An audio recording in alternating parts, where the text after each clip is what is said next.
Data satelit tahun 2009 menunjukkan luas pesisir Pulau Bali mencapai 437,70 km, di mana sepanjang 181,70 km mengalami erosi. Mantan Kepala Balai Wilayah Sungai Bali Penida, Jero Rayuso mengatakan ada beberapa faktor penyebab semakin rusaknya kawasan pesisir Bali, yakni oleh faktor alam yang berubah-ubah dan pengambilan pasir liar oleh masyarakat untuk pembangunan, serta adanya pelanggaran sepadan pantai yang kini banyak terjadi. Tidak adanya ketegasan pemerintah dalam menindak setiap pelanggaran yang semakin mempercepat kerusakan di pesisir pantai Bali, dan ini tidak sesuai dengan konsep Trihito Karana.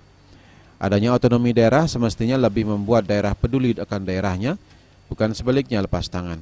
Mengapa saya katakan faktor manusia dominan?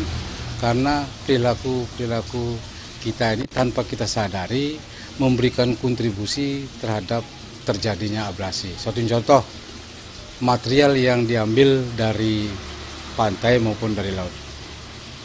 Dari tahun ke tahun pemerintah memang sudah mengupayakan dengan suatu cara melarang pengambilan terumbu karang, pembuatan kapur dengan terumbu karang itu dulu, terus pengambilan kerikil maupun pasir.